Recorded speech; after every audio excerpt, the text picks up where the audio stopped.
எங்களின்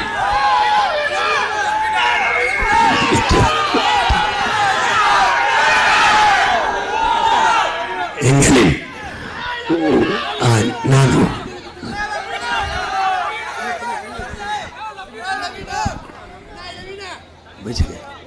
எங்களின் உயிரோடும் உணர்வோடும் கலந்து வாழுகின்ற அன்பு சொந்தங்கள் அனைவருக்கும் வணக்கம். இது மற்றும் ஒரு அரசியல் கட்சி அல்ல, மாற்று அரசியல் புரட்சி என்ற முழக்கத்தை முன்வைத்து உங்கள் பிள்ளைகள் இந்த தேர்தல் களத்திலே நிற்கிறோம். இதுவரை நம் நாட்டில் இருக்கிற இந்த அரசியல் ஆட்சி முறையை மாற்றி முற்றுமுழுதாக ஒரு தூய அரசியலை கட்டி எழுப்பி நல்ல ஆட்சியை மலரச் செய்ய வேண்டும் என்பது உங்கள் பிள்ளைகளின் மகத்தான கனவு. இங்கே 5 ஆண்டுக்கு ஒரு முறை ஆள் மாறும், ஆட்சி மாறும். ஆட்சி முறை மாறாது, கட்சி மாறும்.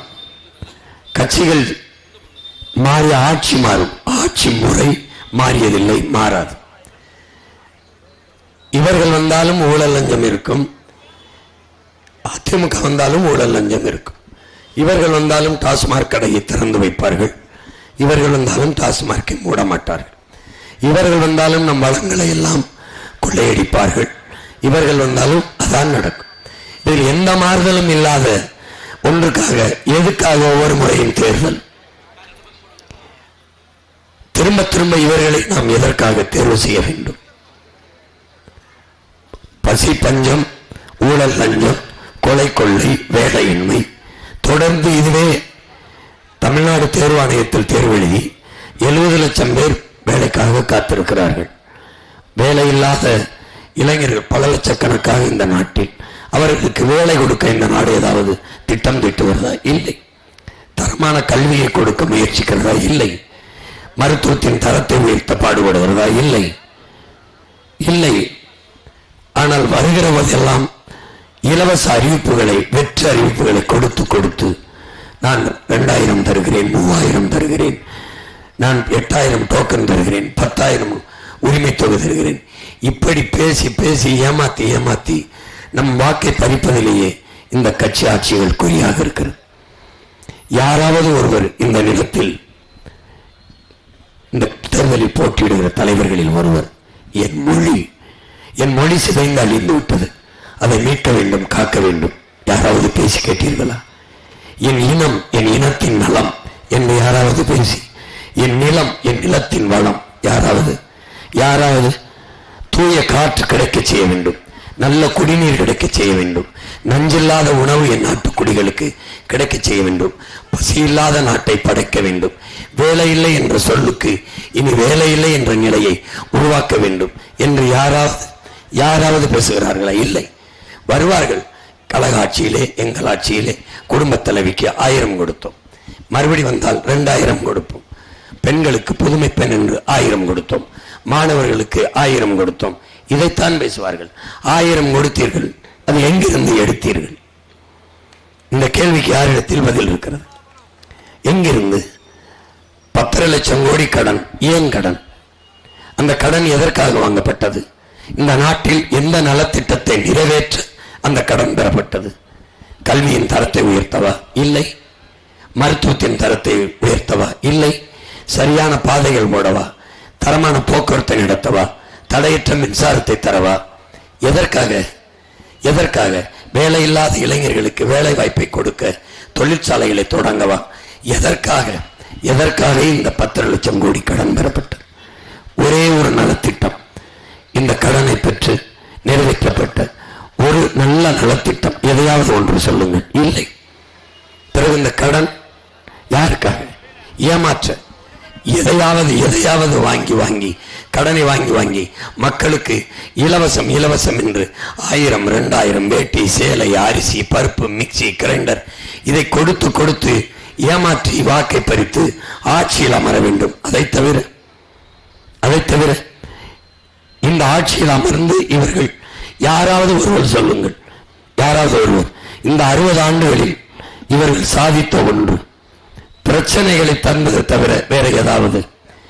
அறிவை வளர்க்கும் ஆசிரியர் பெருமக்கள், படிப்பிக்கிற ஆசிரியர் பெருமக்கள் வீதியில் நின்று போராடுகிறார்கள் ஊதிய உயர்வு கேட்டு, பணி நிரந்தரம் கேட்டு. பகுதி நேர ஆசிரியர்கள், செவிலியர்கள் பணி நிரந்தரம் ஊதிய உயர்வு கேட்டு, அரசு மருத்துவர்கள் சம்பள உயர்வு கேட்டு வீதியிலே, விவசாயிகள் விளை வைத்த நெல்லை கொள்முதல் செய்து சேமிப்பு கிடங்கில் சேமித்து வையுங்கள் என்று கெஞ்சுகிறார்கள். அது வீதியில் போட்டு முளைக்க வைத்து வேடிக்கை பார்க்கிறது இந்த அரசு. ஆனால் அதே நேரம் டாஸ்மார்க் சரக்கை பத்திரமாக குடோன் கட்டி பாதுகாக்கிறது. குளிரூட்டப்பட்ட அறையிலே காவலர்களை காவலுக்கு வைத்து பாதுகாக்கிறது இந்த அரசு. எந்த அரசை நீங்கள் தேர்வு செய்ய போகிறீர்கள்? யாருக்கான தேர்தல் இது? எப்படிப்பட்ட தலைவரை தேர்வு செய்ய இந்த தேர்தல் நடக்கிறது? சொல்லுங்கள். எந்த அதிகாரத்திலும் இல்லாத, எந்த பதவியும் உங்களிடம் பெறாத நாங்கள் இந்த மண்ணுக்கும் மக்களுக்கும் செய்த ஒரு நல்லதை கூட அதிகாரத்தில் இந்த ஆட்சிகள் செய்யலை. பல லட்சக்கணக்கான மரக்கண்டுகளை இந்த மண்ணிலே நட்டிருக்கிறோம். பல லட்சக்கணக்கான பனை விதைகளை இந்த மண்ணிலே தூவி இருக்கிறோம். பல லட்சக்கணக்கான யூனிட் ரத்தத்தை இந்த மக்களுக்கு கொடையாக கொடுத்த ஒரே அரசியல் இயக்கம் நாம் தமிழர் இயக்கம் தான். இன்னைக்கு சுற்றுச்சூழல் என்று ஒன்றை பற்றி உலக அரசியல் தளத்தில் ஒரு அரசியல் கட்சி பேசுகிறது என்றால் நாம் தமிழர் கட்சி தான். இங்கே நிற்கிற என் தம்பி காசிராமன் அரசு செய்ய வேண்டிய பணியை தனி மகனாக ஒரு மகன் செய்து கொண்டிருக்கிறார். அவன் பிறந்த ஊரிலே குடிக்கிற நீரற்று தவிக்கிற மக்களுக்கு கிணறு வெட்டி தூய குடிநீரை கட்டணமின்றி எல்லா மக்களுக்கும் கொடுத்து வழங்கி கொண்டிருக்கிறான். என் தம்பி அவன் வீட்டிலிருந்து கொடுப்பதை அவன் அண்ணன் ஆட்சிக்கு வந்து என் நாட்டிலிருந்து எல்லோருக்கும் தூய குடிநீரை கொடுப்பேன் என்று சொல்லுகிறேன். எங்க அப்பாவுடைய கனவு, நம்மாழ்வாருடைய கனவு நஞ்சில்லாத உணவு என்று. அதை என் தம்பி விளைய வைத்து நஞ்சில்லாத உணவை அவன் விளைய வைத்து இந்த மக்களுக்கு தனக்கு போக நிதியை கொடுக்கிறான். என் தம்பி செந்தமிழ் செல்வனுடைய வழியிலே, மரபு வழியிலே இந்த மண்ணின் மரபு வழி வாழ்க்கையை மக்களுக்கு மறுபடியும் மீட்டுக் கொடுக்க போராடி வருகிறான். இப்படிப்பட்ட மகன் இந்த மண்ணில் இதே மயிலாடுதுறையில் நிற்கிற வேட்பாளரில் யாராவது ஒருவரை சொல்லுங்கள், ஒருவரை சொல்லுங்கள். யாராவது ஒருவர் தகுதி வாய்ந்த தலைவர், தன்னலமற்ற மண்ணுக்கு மக்களுக்குமாக சேவை செய்ய வேண்டும் என்று எண்ணம் இருக்கிற ஒருவர். வாக்குக்கு காசு கொடுக்காத உங்கள் பிள்ளைகளை பாருங்கள், வாக்கைக்கு காசை கொடுத்து பறிக்கிறவர்களை பாருங்கள். ஏன்? அவர்களுக்கு உங்கள் ஓட்டை பற்றி தான் கவலை, உங்கள் நாட்டை பற்றி கவலை இல்லை. அவர்களுக்கு உங்கள் வாக்கை பற்றி தான் கவலை, உங்கள் வாழ்க்கை பற்றி கவலை இல்லை. ஓட்டை பற்றி சிந்திப்பவன் நாட்டை பற்றி சிந்திக்க மாட்டான். வாழ்க்கை பற்றி சிந்திக்கிறவன் உங்கள் வாழ்க்கை பற்றி சிந்திக்க மாட்டான். முன்னாடி நிற்கிறவர்கள் ஒரு உயிர், அவர்களுக்கு உணர்வு இருக்கிறது, உரிமை இருக்கிறது, அவர்களுக்கு ஒரு வாழ்க்கை இருக்கிறது என்று சிந்திக்கிற தலைவர்கள் இங்கே இல்லை. முன்னாடி நிற்பவர்கள் ஒரு ஓட்டு, அதை எப்படி வாங்குவது என்று எண்ணுகிற தலைவர்கள் தான் இங்கே இருக்கிறார்கள். அறிவார்ந்த தமிழ் சமூக மக்கள் சிந்திக்கணும், சிந்திக்கணும். மூளை என்ற உறுப்பு சிந்திக்கிற தருணம் எதற்கு? எதற்கு? தொடர்ந்து ஒரே பாதையில் அறிவு சமூகமே. அறிஞர் பெர்னாட்ஷா சொல்கிறார், பெரும்பாலான மக்கள் உலகம் போற போக்கிலே போக நினைக்கிறார்கள். ஆனால் யாராவது ஒருவன் தான் உலகத்தை தன் போக்கிலே துருப்ப நினைக்கிறான். தொடக்கத்தில் அவன் விமர்சிக்கப்படுகிறான், ஏசப்படுகிறான், எள்ளி நகையாகப்படுகிறான், விமர்சிக்கப்படுகிறான். ஆனாலும் பாருங்கள், உலகம் பெற்றிருக்கிற எல்லா மாறுதலுக்கும் காரணம் உலகத்தை தன் போக்கில் திருப்ப நினைத்தவர் தான் என்கிறான். அப்படித்தான் மார்க்ஸ், அப்படித்தான் புத்தன், அப்படித்தான் பூலே, அப்படித்தான் சாக்ரட்டிஸ், அப்படித்தான் அரிஸ்டாட்டில், அப்படித்தான் பிளாட்டோ, அப்படித்தான் இறைமகன் இயேசு, அப்படித்தான் நபிகள் நாயகம், அப்படித்தான் புத்தன், அப்படித்தான் அண்ணல் அம்பேத்கர். எல்லாரும் அப்படித்தான், எல்லோரும் தன்போக்களே. இந்த உலகம் இவ்வளவு பெரிய மாறுதலை பெற்றிருக்கிறது. காரணம் எண்ணி விடலாம், வெறும் 500 பேர் தான். 500 பேரும் தங்கள் மனச்சான்று வழிநடத்தியபடி நடந்த மகத்தான தலைவர்கள், மகான்கள் தான் இந்த மண்ணை மாற்றி இருக்கிறார்கள். அப்படித்தான் நீங்கள் மாற்றம் என்பது எங்கிருந்து வரும்? என்னிலிருந்து, உன்னிலிருந்து, நம்மிலிருந்து. மண்ணில் புரட்சி வருவதற்கு முன்பு மக்களின் மனத்திலிருந்து புரட்சி வர வேண்டும். அந்த புரட்சி உங்களிலிருந்து வர வேண்டும். நாம் மாறுவோம், மாற்றுவோம் என்ற எண்ணத்தை நீங்கள் முன்னெடுக்க வேண்டும். நான் ஒருவன் ஓட்டு போட்டா நாம் தமிழர் கட்சி ஜெயிக்க போகிறது என்று எண்ணினால் முடியாது. நாம் ஒவ்வொருவரும் போட்டால் அந்த கட்சி ஜெயிக்கும் என்ற எண்ணம் வந்தால் ஜெயிக்கும். நீங்கள் எல்லோரும் எளிதானதை செய்ய விரும்புகிறீர்கள், சரியானதை செய்ய விரும்பவில்லை. எது சரியோ அதைத்தான் செய்வீர்கள், எது சரியோ அதைத்தான் தேர்வு செய்வீர்கள். நீங்கள் பொண்ணு பார்க்க போனால் நல்ல பொண்ணை தேடுவீர்கள், பையன் பார்க்க போனால் பொண்ணுக்கு நல்ல பையனை தேடுவீர்கள். சாப்பிட போனால் நல்ல கடை, துணி வாங்க போனால் நல்ல சட்டை, செருப்பு வாங்க போனால் நல்ல செருப்பு, கடிகாரம் வாங்க போனால் நல்ல கடிகாரம், எது வாங்க போனாலும் நல்லது. ஆனால் நாட்டை ஆளுகிற தலைவனில் மட்டும் தற்குறி, திருடன், தருதலை இவர்களை தேர்வு செய்கிறீர்கள். ஏன் அங்கே தடுமாறுகிறீர்கள்? ஏன் அங்கே ஒரு முறை ஏமாந்தால் பத்தாதா? ஒரு முறை 5 முறை இந்த நாட்டை ஆண்டிருக்கிறார் ஐயா கலைஞர் அவர்கள். 4 முறை ஆண்டிருக்கார் அம்மையார் ஜெயலலிதா, 4 ஆண்டுகள் ஐயா எடப்பாடி, 5 ஆண்டுகள் ஐயா ஸ்டாலின். என்ன மாற்றத்தை கண்டீர்கள்? என்ன ஏற்றம்? கடன் ஏற்றம். என்ன ஏற்றம்? 1000 2000 குடும்ப தலைவிக்கு ஏற்றம், 2500 ஒரு ஏற்றம், 8000 டோக்கன் ஒரு ஏற்றம், 10,000 டோக்கன் ஒரு ஏற்றம். டோக்கன் யார் கொடுப்பா? ஹோட்டலில் சாப்பிட போனா கல்லாவில் இருக்கவங்க கொடுப்பான், டோக்கன் வாங்கிட்டு சாப்பிட போங்கன்னு. இதை நாட்டை ஆளுகிற தலைவர்கள் டோக்கன் தருகிறோம், ஓட்டை போடுங்கள் என்றால் எப்படி? வீட்டில் திருடி விட்டேன் 10 லட்சம் ரூபாய், உங்க வீட்டில் திருடிட்டம்மா, உங்க வீட்டில் திருடிட்டேன், உங்க பங்கு இருந்தாங்க 10,000 கொடுத்தா வாங்கிட்டேன், நீ விட்டுருவீல? எப்படி சகிக்கிறீர்கள்? வீட்டில் திருடிட்டு 10,000 கொடுத்தால் கட்டி வச்சு அடிப்பீர்கள். நாட்டில் திருடி விட்டு 8,000 10,000 டோக்கன் கொடுத்தால் வாங்கி விட்டு ஓட்ட போடுவீர்கள் என்றால் இந்த நாட்டை யாரு காப்பாற்றுவது? என் அருமை சொந்தங்களே, யாரு காப்பாற்றுவது? ஆட்சியாளர்கள் அயோக்கியர்கள், தயங்காமல் கொலை செய்வார்கள், கொள்ளையடிப்பார்கள், கண் முன்னாடி நிலத்தின் வளத்தை திருடி செல்கிறார்கள். இதே மீத்தேன் பயாக்கேசை மாட்டுச்சாணத்திலிருந்து எடுக்க முடியுமே, எடுக்க முடியாதா? ஏன் என் மண்ணை தோண்டுகிறார்கள்? ஏன் என் பூமி தாயின் ஈரக்கொலையா இருக்கிறார்கள்? ஏன் ஏன் எந்த நிலையில் நாம் மாறப்போகிறோம்? எந்த நிலையில் இந்த கொடுமைகளை மாற்றப் போகிறோம்? எந்த நிலையில்? இவர்கள் இலவசத்தை கொடுத்து உங்களை ஏமாற்ற நினைக்கிறார்கள். எல்லோரும் நாங்கள் இலவசம் பெற வேண்டிய வறுமை ஏழ்மை இல்லாத மக்களின் வாழ்க்கை தரத்தை உயர்த்த நினைக்கிறோம், மாற்ற நினைக்கிறோம். நீங்கள் இது எந்த பக்கம் நிற்க போகிறீர்கள்? அவர்கள் வாக்குக்கு காசு கொடுக்கிறோம், வாக்கை தாருங்கள் என்கிறார்கள். மதிப்புமிக்க ஜனநாயகத்தை அவர்கள் கொலை செய்கிறார்கள். வாக்கை விற்கும் தேர்தலை ஒரு சந்தையாக்கி மக்களை வாக்குவிக்கும் மந்தைகளாக மாற்றுகிறார்கள்.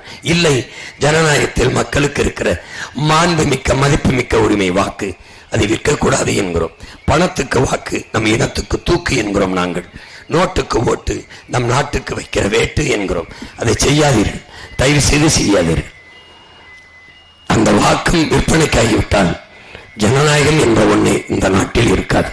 பணம் இருக்கிறவன் தான் அரசியல் செய்ய முடியும், முதலாளி தான் அரசியல் செய்ய முடியும், செல்வங்கள் தான் அரசியல் செல்வாக்கை பெற முடியும் என்ற நிலை உருவாகிவிட்டால் மக்களுக்கான அதிகாரம் எப்போது வரும்? மக்களின் குரல், மக்களின் பிரச்சனை எங்கே சட்டமன்றம் பாராளுமன்றத்தில் எப்போது பேசப்படும்? இதை கற்றவர்கள் சிந்திக்க வேண்டாமா? படித்தவர்கள் மற்றவர்களுக்கு எடுத்து போதிக்க வேண்டாமா? என்னைக்கு இந்த நிலையை மாற்றுவது? என்றைக்கு சொல்லுங்கள்? என்றைக்கு? உங்கள் பிள்ளைகள் எங்களை பாருங்கள். ஏன் தனித்து களத்தில் நிற்க வேண்டும்? ஏன் எல்லாரும் சொல்கிறார்களே தனித்து நின்று தோற்று போகிறீர்களே? உங்களில் ஒரு 10-20 பேர் எம்எல்ஏ ஆக வேணாமா? ஆகலாம். ஆகி என்ன செய்யலாம்? என்ன செய்யலாம்? மேசையை தட்டலாம். அதற்கு 2 எருவா சாணியை தட்டியிருந்தாலும் 2 எருவாட்டியாதாகும். அங்கு போய் மேசையை தட்டி என்ன செய்வது?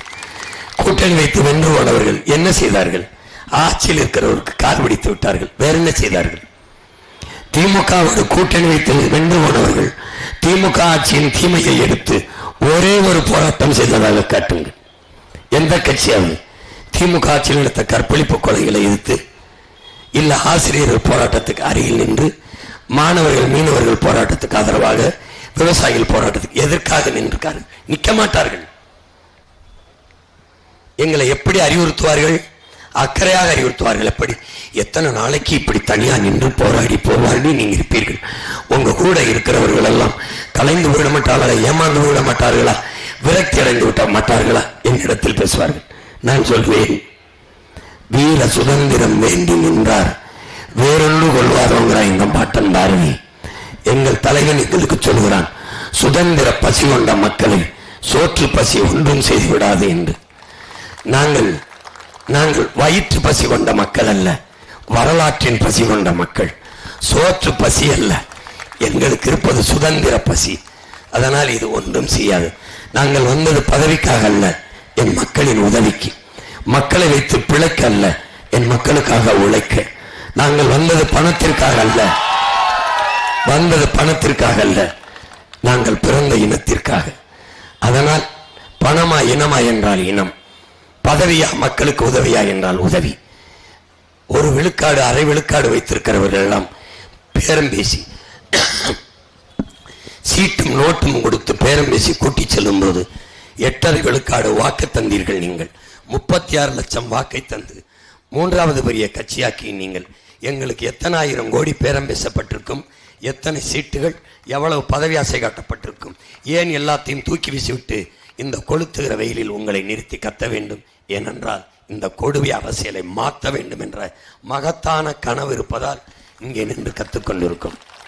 உன் தொண்டை வறண்டு விட்டதே, எல்லோரும் அறிந்தினார்கள். என் தொண்டை வறண்டாலும் பரவாயில்லை, என் மக்களின் வாழ்க்கை வறண்டு இருண்டு போய்விடக் கூடாது என்பதற்காக தொடர்ந்து தொடர்ந்து கத்திக்கொண்டிருக்கிறேன். இந்த மகன் நாங்கள் இங்கே நிற்கிறோம், தனியாக நிற்கிறோம், தனித்து நிற்கிறோம் என்று நீங்கள் எண்ணுகிறார்கள் எல்லோரும். இல்லை, தன்மானமிக்க தமிழ் மக்களுக்கு நடுவிலே நிற்கிறோம். என் இனமான சொந்தங்களுக்கு இடையிலே நிற்கிறோம். மாண்புமிக்க என் மக்களுக்கு நடுவிலே நிற்கிறோம். என் மக்கள் எப்படிப்பட்டவர்கள்?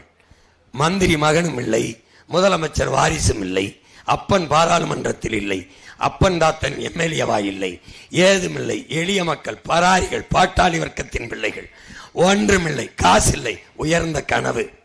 கோடிகள் இல்லை, உயர்ந்த கொள்கை. துணிந்து வந்தோம். ஏன் வீழ்ந்து விட்ட தமிழ் சமூகம் எழ வேண்டும் என்கிற பெருங்கனவோடு வந்தோம். இழந்து விட்ட உரிமைகளை மீட்க காக்க வேண்டும் என்று வந்தோம். இருக்கிற உரிமைகளை பாதுகாக்க வேண்டும் என்று வந்தோம். நாங்கள் கோடிகளை கொட்டாமல் கொள்கைகளை கொட்டினோம். எங்களுக்கு எங்கள் மக்கள் முதல் தேர்தலில் 4.5 லட்சம் வாக்குகளை தந்தார்கள்.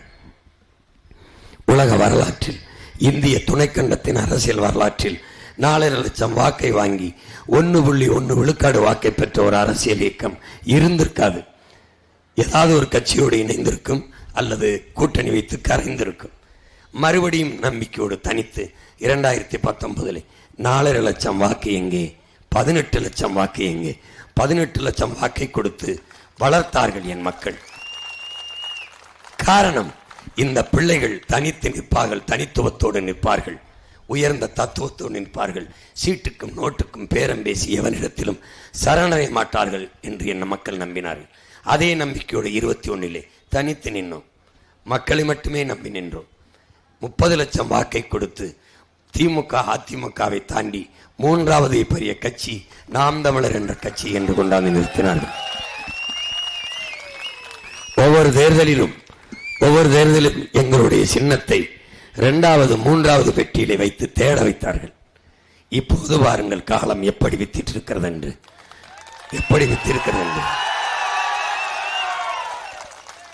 எந்த சின்னத்தை என்னிடத்திலிருந்து எடுத்தார்களோ அதே சின்னத்தை திருப்பி கொடுக்க வைத்து, அதைவிட அதே சின்னத்தை, அதில் கூட இருந்தது எவன் என்று தெரியாது, என்னையவே சின்னமாக வைத்து என் மக்களிடத்தில் கொடுத்து, எந்த விவசாயி எடுத்தார்களோ அதே விவசாயியை தந்து, இப்போது அங்கீகரிக்கப்பட்ட கட்சி, ரிஜிஸ்டர் பார்ட்டி இல்லை, ரெக்கக்னைஸ்டு பார்ட்டி, ஒரு பொலிட்டிக்கல் ஸ்டேட் பார்ட்டி என்ற உயரத்தை தந்து முதல் பெட்டியிலே முதல் இடத்திலேயே என் விவசாய சின்னத்தை வைக்க வேண்டிய நிலையில் கொண்டாந்து என் மக்கள் வைத்தார்கள். ஏன்? இந்த நாட்டில் முதலிடத்தில் இருக்க வேண்டியவன், நம்பர் 1 இருக்க வேண்டியவன் எவனும் இல்லை, விவசாயிதான் என்பதை காட்டுவதற்கு விவசாய சின்னத்தை முதலிடத்தில் வைக்க வைத்தது எங்கள் உழைப்பு, எங்கள் உண்மை நேர்மை மட்டுமல்ல, எங்கள் மக்கள் எங்கள் மேல் வைத்திருக்கிற நம்பிக்கை. அதில் அவர்கள் தந்த வாக்குதான் இந்த உயரம்.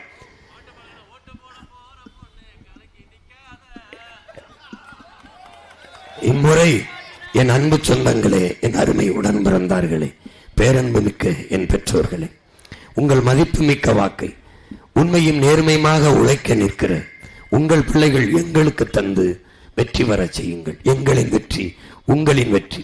நீங்கள் உதய சூரியன் ரெட்டலை கை தாமரைக்கு செலுத்துவது என்பது சாதாரண ஒரு நிகழ்வு, ஒரு சாதாரண ஒரு சம்பவம். ஆனால் உங்கள் பிள்ளைகள் எங்களுக்கு செலுத்தி வெற்றி பெற செய்வது சரித்திரத்தில் சாதனை, வரலாற்றில் மாபெரும் புரட்சி. உதயசூரியனுக்கு போட்டீர்கள், அவர்கள் வென்றார்கள், நீங்கள் தோற்று போனீர்கள். 60 ஆண்டுகளாக ரெட்டலைக்கு போட்டீர்கள், அவர்கள் வென்றார்கள், நீங்கள் தோற்று போனீர்கள். கை சின்னத்திற்கும் தாமரைக்கும் செலுத்தினீர்கள் வாக்கை. அவர்கள் வென்றார்கள், பதவிக்கு போனார்கள், நீங்கள் தோற்று போனீர்கள். முதன்முறையாக என் அன்பு சொந்தங்களே, நீங்கள் விவசாய சின்னத்திற்கு வாக்கை செலுத்தி நீங்கள் வெற்றி பெறுங்கள். நிறைந்த விவசாயிகள் நிறைந்து வாழ்கிற வேளாண் குடி மண்டலம் இது. இந்த மண்ணில் விவசாயி வெல்லவில்லை என்றால் எவன் வெல்லுவான்? எவன் வெல்லுவான்? விவசாயிக்கு விவசாயிகளே வாக்கை தரவில்லை என்றால் வேற்று கிரகத்திலிருந்து இவன் வருவானா? இல்லை, இல்லை. எதுவில்லாமலும் வாழ முடியும். கார் இல்லாமல், செல்போன் இல்லாமல், தொலைக்காட்சி இல்லாமல், எதுவில்லாமலும் வாழ முடியும். ஆனால் நீரும் சோறும் இல்லாமல் மனிதன் வாழ முடியாது. அப்போது நீங்கள் யாரும் சுழன்றும் ஏற்பினது உலகம், அதனால் உழந்தும் உழவே தலை என்று பாடுகிறான் வள்ளுவ பெருமகனார். அந்த தலையாய பணியை செய்கிற உழவர் குடியோன் வெல்ல வேண்டும். உழவன் வாழ்ந்தால் நாடு வாழும், நாடு வாழும், நாடு வாழும். அதனால்தான் உழவு இல்லை என்றால் உணவு இல்லை, உணவு இல்லை என்றால் உயிர்கள் இல்லை, உயிர்கள் இல்லை என்றால் உலகம் இல்லை. உழவை மீட்போம், உலகை காப்போம் என்று உங்கள் பிள்ளைகள் முழங்கி இந்த வீதிகளில் வருவதற்கு காரணம் அதுதான். உலகே தலை, உணராத நாம் மனிதரில் கலை என்று பேசி வருவதற்கு காரணம் அதுதான். அதனால் மாண்புமிக்க என் மக்கள், மகத்தான பெருமக்கள், நீங்கள் உங்களின் மதிப்புமிக்க வாக்கை இந்த மண்ணிலே மயிலாடுதுறையில் போட்டியிடுகிற என் ஆறுயிர் இளவல் காசிராமன் அவர்களுக்கு விவசாய சின்னத்திலே வாக்கை செலுத்தி வெற்றி பெற செய்யுங்கள். என் தம்பியின் வெற்றி உங்களின் வெற்றி, உங்களின் வெற்றி, உங்கள் தன்மானத்திற்கு இனமானத்திற்கு கிடைத்த வெற்றி. நீங்கள் செலுத்தும் ஒவ்வொரு வாக்கும் நம் மொழி காக்கும், இனம் காக்கும், மண் காக்கும், மானம் காக்கும், வருங்கால தலைமுறை பிள்ளைகளின் வாழ்க்கையை பாதுகாக்கும் என்பதை புரிந்து கொண்டு வாக்கை செலுத்துங்கள். இங்கே சீர்காழியிலே போட்டியிடுகிற என் இளவல் சுபாஷ் அவர்களுக்கு விவசாய சின்னத்திலே வாக்கை செலுத்துங்கள். பேரன்பு மிக்க என் பெற்றோர்களே, உயிருக்கு நீ என் உடன் பிறந்தார்களே, நீங்கள் உங்கள் பிள்ளைகளுக்கு காசு பணத்தை, காரை வைத்து விட்டு போக வேண்டும் என்று நினைக்கிறீர்கள். உங்கள் பிள்ளைகள், நாங்கள் அந்த பிள்ளைகள் சுவாசிப்பதற்கு நல்ல காற்றை வைத்துவிட்டு போக வேண்டும் என்று நினைக்கிறோம். நீங்கள் தங்கத்தை சேமித்து வைத்துவிட்டு செல்ல வேண்டும் என்று நினைக்கிறீர்கள். நாங்கள் அதே பிள்ளைகளுக்கு குடிக்க நல்ல தண்ணீரை வைத்துவிட்டு போக வேண்டும் என்று நினைக்கிறோம். நீங்கள் சொத்தை சேர்த்து வைக்க வேண்டும் என்று நினைக்கிறீர்கள். நாங்கள் நஞ்சில்லாத சோத்தை வைத்துவிட்டு போக வேண்டும் என்று நினைக்கிறோம். இதுதான் மற்றவர்களுக்கும் உங்கள் பிள்ளைகளுக்கு இருக்கிற வேறுபாடு. அதுதான் என் தம்பி சுபாஷ் அவர்களுக்கு விவசாய சின்னத்திலே நீங்கள் சீர்காழியிலே, அடுத்ததாக பூம்புகார் தொகுதியிலே போட்டியிடுகிற என் தம்பி இளைய நகுலன் அவர்களுக்கு விவசாய சின்னத்திலே வாக்கு செலுத்தி வெற்றி பெற செய்யுங்கள். எங்களின் வெற்றி உங்களின் வெற்றி, தமிழ் பேரினத்தின் வெற்றி, தமிழினத்தின் தன்மானத்திற்கான வெற்றி, மாற்றத்திற்கான வெற்றி, மாறுதலுக்கான வெற்றி, புதிய அரசியல், தூய அரசியலுக்கான வெற்றி. புரட்சி எப்போதும் வெல்லும், நம் வெற்றியதை சொல்லும். இலக்கு ஒன்றுதான், இனத்தின் விடுதலை. இனம் ஒன்றாவும் இலக்கை வென்றாவும். தமிழ்தாய் வாழ்க, தலைவர் பிரபாகரன் வாழ்க. என் தம்பி காசிராமன், என் தம்பி சுபாஷ், என் தம்பி இளைய நகுலன் வெல்க, வெல்க, வெல்க. நன்றி, வணக்கம். நாம் தமிழர்.